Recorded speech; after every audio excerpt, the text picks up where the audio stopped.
La desigualdad negada, por Pedro Frank, artículo de la revista César Hildebrand en sus 13. Bajo la hegemonía neoliberal de las décadas pasadas, en las discusiones económicas, hablar de la desigualdad era mal visto, algo entre una pérdida de tiempo y una distracción perniciosa. Pero a nivel internacional la desigualdad ha regresado como un tema central en las discusiones económicas. Como suele suceder, sin embargo, en nuestro país todavía los defensores del modelo económico simplemente se mantienen en un discurso pasadista y cierran los ojos ante las grandes inequidades que hay en nuestra patria. Que las transnacionales ganen como nunca, que las empresas mineras tengan utilidades extraordinarias por la suerte de los altos precios y que las agroexportadoras tengan privilegios tributarios mientras explotan abusivamente a sus trabajadores les parece bien. El negacionismo de la desigualdad fue una corriente importante bajo la hegemonía neoliberal.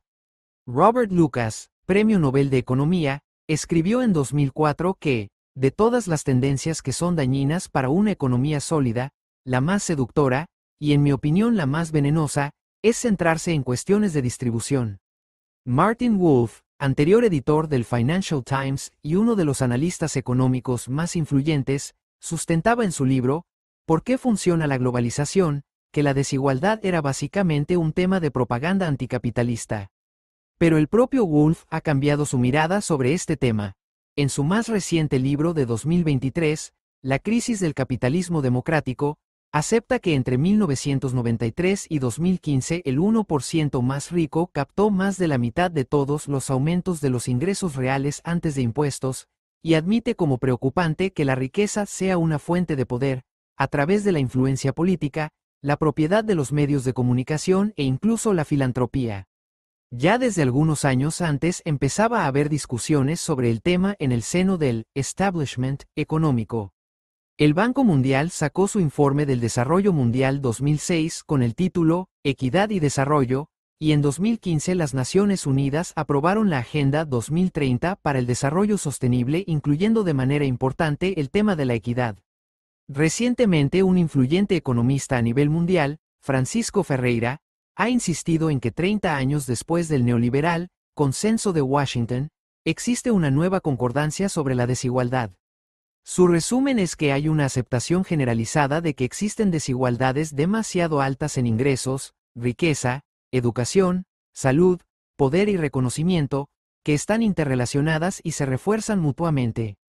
También se acepta ampliamente que algunas desigualdades son más notorias y nefastas que otras, como las que existen entre hombres y mujeres, entre diferentes grupos raciales o entre diferentes castas o grupos religiosos.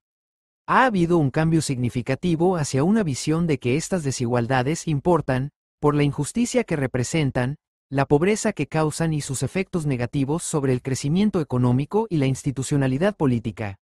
Los diversos efectos de la desigualdad en la economía fueron analizados en estudios econométricos del FMI.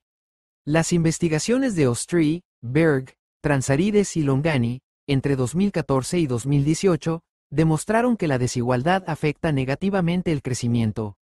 Uno de los mecanismos claves es el capital humano. Desigualdades grandes implican barreras fuertes a la educación de gran parte de su población.